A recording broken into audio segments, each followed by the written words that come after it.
Smolensk was a victory, but not the one Napoleon had entered Russia to find. By August 1812, French troops had fought their way into one of Russia's oldest cities. Parts of Smolensk were burning, its streets and fortifications were falling into French hands, and the road east was open. Yet the Russian armies were already pulling away. Napoleon had taken the city. He had not trapped the army defending it. To him, it felt as if he had thrown a punch into a pillow. He had spent the force, but gained no real result. That problem had followed him for weeks. Napoleon's way of war relied on bringing separate corps together at the critical point, fixing the enemy in place, then concentrating enough force to break part of the line. A battlefield defeat could then be turned into a political decision. In Russia, the battlefield he wanted kept moving farther east. At Vitebsk, the French expected a major engagement and found the Russians gone. Smolensk seemed to offer another chance. Again, the Russian army survived. Ground could be occupied and positions could be taken, but Tsar Alexander still had an army in the field. The farther Napoleon advanced, the more expensive that failure became. The Grande Armée had crossed the Niemen in June, with well over 500,000 men when all contingents are counted. The force immediately available to Napoleon around Smolensk was already much smaller. Disease, desertion, and exhaustion had thinned the columns. Feeding men and horses over such distances was becoming harder with every stage of the march. The supply line ran back over roads already stripped by armies moving in both directions. Horses weakened. Wagons failed. Men who could no longer keep pace dropped out. More of the army's strength was being consumed simply to keep the invasion moving. Napoleon therefore needed the Russians to stop. On the other side, Barclay de Tolly had good military reasons not to give him that battle. Retreat had preserved the Russian army. As long as it remained intact, Napoleon had to move deeper into a country too large to occupy completely, while the Russians kept the option of fighting later under better conditions. The difficulty was that military logic was no longer the only pressure on the Russian command. Officers, nobles, and political circles had become increasingly hostile to the retreat. One of Barclay's strongest critics was Prince Bagration, commander of the Second Western Army. Bagration was 47 in 1812 and already one of Russia's best-known field commanders. He had served under Alexander Suvorov during the Italian and Swiss campaigns of 1799, where he was repeatedly trusted with difficult advance guard duties. In 1805, at Schöngraben, his rearguard held off a much larger French force long enough for Kutuzov's main army to continue its withdrawal. He later fought at Austerlitz, Eylau, and Friedland. His reputation rested on personal courage and a willingness to take responsibility close to the fighting. That background also shaped his dispute with Barclay. Bagration was capable of retreat when circumstances demanded it. His own army had spent the opening phase of the 1812 campaign manoeuvring away from French attempts to isolate it. What he resisted was the idea that Russia could go on trading major cities and roads for time without eventually accepting battle. By the time the two Russian Western armies joined near Smolensk, that disagreement had become personal as well as strategic. Bagration had spent the opening weeks trying to keep the Second Western Army from being cut off, while Barclay continued to pull the First Western Army east. Their armies had survived, but the method that preserved them also made each new retreat harder to defend politically. Bagration's standing made his criticism especially difficult to dismiss. He was not arguing from a desk in St. Petersburg, but as a commander who had repeatedly handled dangerous assignments in earlier wars. Smolensk sharpened that disagreement. The city had immense historical importance, and after the fighting, it was abandoned. The French were now moving toward Moscow. For many Russians, another withdrawal no longer looked like a temporary military measure. It looked like the road to Moscow was being surrendered without the battle the country expected. Tsar Alexander turned to Mikhail Kutuzov. Kutuzov was 67, with decades of service behind him. He understood the logic of Barclay's withdrawals and did not inherit a magically improved military situation. Napoleon remained dangerous. A badly chosen battlefield could still destroy the Russian army. What changed was the political room available to the commander. Kutuzov still had to preserve the army, but he also had to show that Moscow would not simply be yielded without resistance. The Russians began looking for ground where they could stand without giving Napoleon an easy battle. They found it near the village of Borodino, roughly 70 miles west of Moscow. By then, the needs of the two commanders had brought them to the same place. Napoleon had been chasing a decisive battle since June. Kutuzov now needed a defensible position on which he could accept one. The Russian line covered the main approaches toward Moscow. Barclay's First Western Army held much of the right and centre. Bagration's Second Western Army took the left. The Kolocha River and broken ground gave parts of the Russian right some natural protection, while the southern end of the position was more exposed. The Russians strengthened that weaker ground with field fortifications. The arrangement also meant that the two most important Russian defensive sectors were not identical. Barclay's right had more help from the river and terrain. Bagration's left depended more heavily on the fieldworks and on reserves being moved quickly behind them. If the French could force that wing away from the Flèches, they would not merely gain a few hundred yards of ground, they would alter the shape of the whole Russian position. Near the centre stood the Raevski Redoubt, later known to the French as the Great Redoubt. Farther south were three open-backed earthworks that became known as the Bagration flèches. Beyond them, toward the old Smolensk road, woods and ravines around Utitsa made movement difficult. These were hurried earthworks, not permanent forts. They offered infantry and artillery some protection, but anyone approaching them still had to cross open ground under fire. Napoleon arrived with roughly 130,000 men and 587 guns. Russian strength is disputed, but around 120,000 regular troops, supported by militia and more than 600 guns, gives the scale of the forces gathering on the field. Before the French could deploy comfortably against the main Russian line, they had to deal with an advanced position at Chevardino. On September 5, French troops reached the redoubt. Borodino's main battle was still 2 days away, but the fighting had already become costly. Napoleon ordered the position taken. Companz's division moved in with support from other French and Allied formations, while Polish troops pressed from the south. The Russians defended hard enough to show that the coming battle would be different from the retreating actions of the previous weeks. For several hours the redoubt changed hands. Infantry crossed ground, swept by artillery, fought into the earthwork, lost it, and went back again. The Russians finally withdrew toward their main line late in the evening. The French had gained the space they needed for deployment. They had also lost close to 4,000 men by common estimates. Russian losses are often placed around 5,000 or 6,000. That was before the main battle. Both armies spent September 6th preparing. Marshal Davout proposed a wide movement around the Russian left. If his corps could get far enough south and east, it might threaten Bagration's rear, instead of attacking the earthworks directly. Napoleon rejected the plan.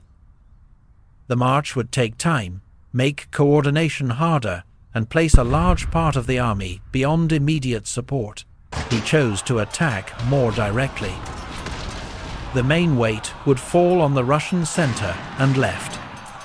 Artillery would batter the defensive works, and infantry and cavalry would be sent in when openings appeared.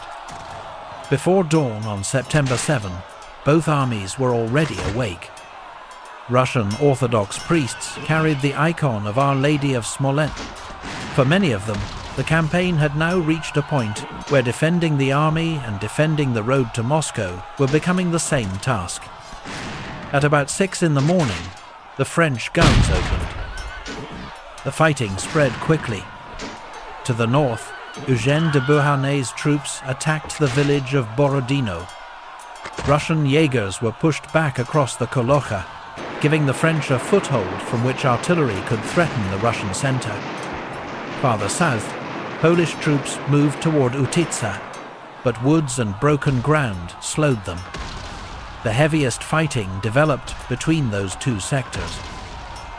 Davout and Ney sent infantry toward the Bagration flèche. The approach was exposed, and Russian cannon had clear targets as the French formations moved forward. French batteries answered. Infantry reached the earthworks, fought their way inside, and sometimes held them only briefly before Russian counterattacks came in. The fighting around the flèche did not develop as one clean assault followed by a clear result. Units arrived at different times, attacked through smoke and artillery fire, then had to reorganize under immediate counterattack. Ground that looked secure for a few minutes could become contested again as Russian reserves came forward. That instability is why commanders on both sides were repeatedly drawn close to the front. Reports aged quickly, and a position described as held could already be changing hands when an order reached headquarters. The same ground was fought over again and again because neither army could simply leave it. If the French took the flèche and held them, the Russian left would be forced back and the center would become more vulnerable. If Bagration abandoned the works too early, the road behind his wing would open. So both sides kept feeding troops into a narrow section of the field. Davout was injured after his horse was hit, but returned to command. Murat pushed cavalry forward when Russian horsemen counterattacked. Ney added more infantry. Russian reserves moved in from sectors under less pressure. By mid-morning, tens of thousands of men were fighting over a few pieces of earthwork and the ground around Semenovskaya. Bagration remained close to the threatened sector. It was characteristic of the way he had fought for years, but at Borodino it also had a practical purpose. The Russian left was no longer operating as one neat line. Units were being broken up, reinforced, shifted sideways, and sent back into positions that had already changed hands. Keeping that defense connected required someone to see where the pressure was greatest and move reserves before a local retreat became a wider collapse. His presence mattered to the soldiers as well. Bagration's reputation had been built in actions where he was visibly close to danger. At Borodino, the same habit placed him inside one of the most heavily shelled parts of the battlefield. Late in the morning, shell fragments struck him in the leg. He was carried away while the French were still pressing the left. The wound later proved fatal. A little more than 2 weeks after Borodino, one of Russia's most prominent battlefield commanders was dead. The Russian line did not collapse the moment Bagration left, but command on the left became harder. Replacing the man directing that sector in the middle of repeated attacks cost time, and the troops holding the flèche were already exhausted. They began to fall back. French infantry secured the works and pushed towards Semenovskaya. For Napoleon, this was the first point in the day when the battle appeared to be opening in the way he had wanted. The Russian left had been displaced. Pressure on the center was increasing, and French cavalry could now move through ground that had been blocked earlier in the morning. Russian formations still fought, but the original defensive layout was coming apart. Several French commanders wanted the Imperial Guard sent forward. The Guard was Napoleon's last major reserve. Its infantry included some of the most experienced men in the army, and keeping it intact gave him a force that could respond if the battle suddenly turned against the French. Using it might have increased the pressure on the damaged Russian centre. It would also have committed the one major formation Napoleon had deliberately kept largely untouched after marching hundreds of miles into Russia. He kept the Guard back. That decision has attracted argument ever since, but Napoleon did not see the battlefield with the certainty of hindsight. Russian reserves were still arriving. The French had already taken serious losses. He was deep inside hostile territory and could not know whether another major action would be required within days. Events on the Russian right soon made the situation look less settled. General Matvei Platov and General Fyodor Uvarov took cavalry across the Kolocha and struck toward the French northern flank and rear. The raid did not destroy a major formation, and it did not reverse the battle. It did, however, force French and Allied troops to react. Cavalry reserves shifted. Commanders had to determine whether they were seeing a limited raid or the start of something larger. The interruption delayed the next major French effort and gave the Russians time to reorganize parts of their center. The raid's military effect was limited, but its timing mattered. Napoleon had just seen the Russian left forced back and was considering how much strength remained behind the visible line. A sudden threat on another part of the field made that picture less clear. By the time French attention returned fully to the center, the Russians had used the interval to bring order back to formations that had been under severe pressure. Attention then moved to the Raevski Redoubt. The redoubt stood on raised ground near the center of the Russian position.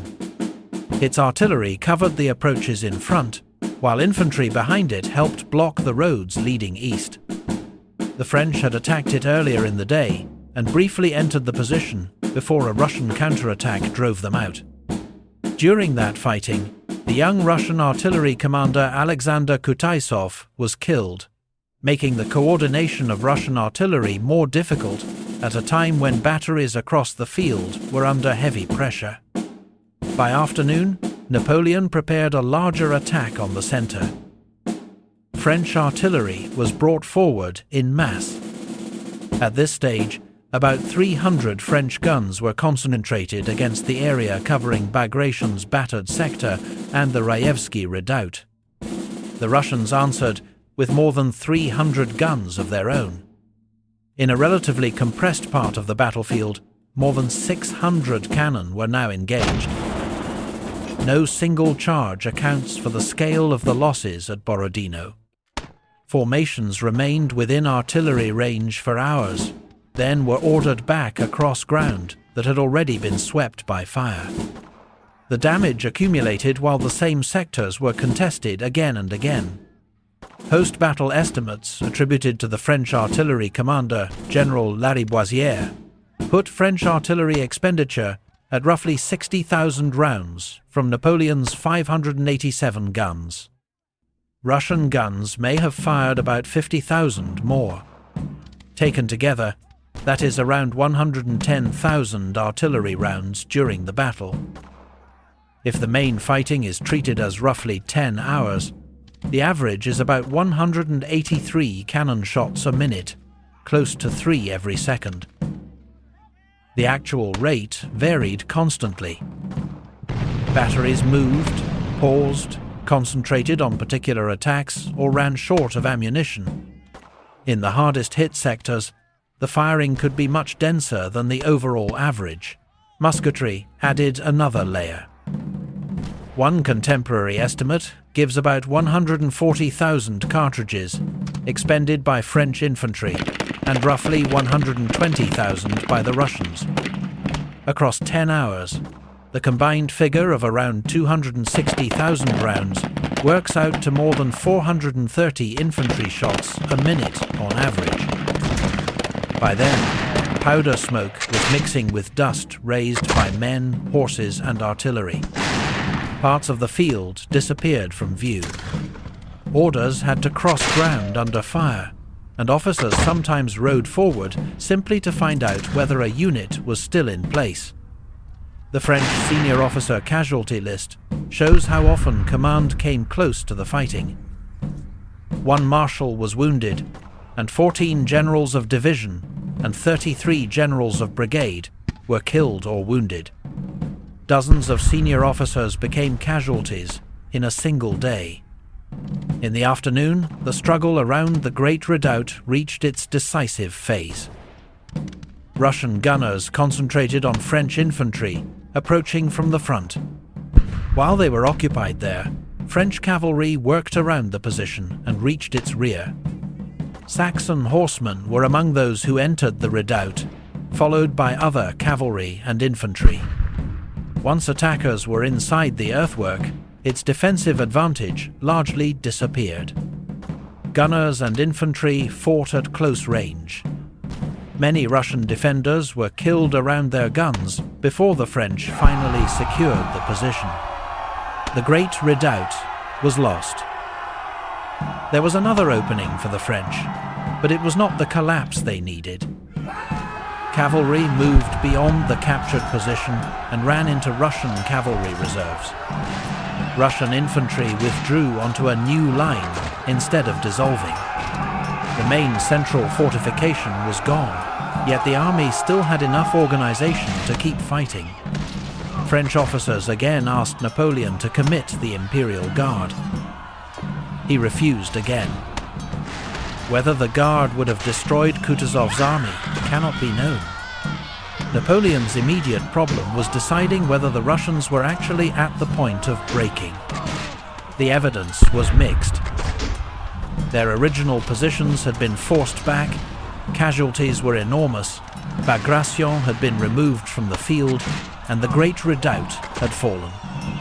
Yet every French advance still found another Russian formation behind the one it had just defeated. Napoleon kept his last reserve intact. As the afternoon went on, the chance of turning the Russian withdrawal into a decisive rout became smaller. By around 5 o'clock, both armies were close to physical exhaustion. Some battalions had lost so many men that the formations left on the field barely resembled the units that had marched in that morning. Cavalry horses were spent. Gun crews had been moving ammunition and serving pieces for hours. Officers trying to restore order found soldiers from different regiments mixed together. The casualty totals are easier to understand when placed against the length of the battle. Estimates differ. Historian Adam Zamoyski has put French casualties at roughly 28,000, including 48 generals. Russian losses are often placed around 45,000, although lower and higher figures have also been argued. Figures in that range produce a combined total of around 70,000 or more casualties in one day. If a working total near 75,000 is spread across roughly 10 hours of principal fighting, it comes to about 7,500 casualties an hour, or around 125 men killed or wounded every minute. Using some commonly cited estimates, deaths alone approach 40 a minute. The losses were never distributed evenly. Parts of the field fell quiet for a time, while individual attacks and artillery concentrations produced casualties much faster than any average suggests. The calculation is useful only as a way of putting the final totals back into the hours in which they occurred. By evening, the French held the Bagration flèches and the Great Redoubt. The Russians had been forced off the positions prepared before the battle. In the conventional military sense, Napoleon controlled the field. What he still did not have was the result he had come to Borodino for. Kutuzov's army had suffered devastating losses, but it had not been surrounded. There was no mass surrender. Enough infantry, cavalry and artillery remained under control to cover a withdrawal. As darkness came, the firing gradually died away. Many French officers expected another battle in the morning. Instead, Kutuzov ordered the army to withdraw toward Moscow after learning the scale of its losses. The Russians left Borodino, and the field remained to Napoleon. French losses were severe as well. Around 28,000 killed and wounded is a commonly cited figure, with some estimates running higher. Russian losses are even more disputed, from the high 30,000s to well above 50,000. Around 45,000 is often used as a central estimate. Even the lower combinations put total casualties above 66,000. Using commonly cited central figures takes the total past 70,000. Borodino, therefore, became the bloodiest single day of the Napoleonic Wars and one of the most destructive one-day battles yet fought. The French had taken the positions they attacked, but the victory had consumed a large part of the strength needed to exploit it.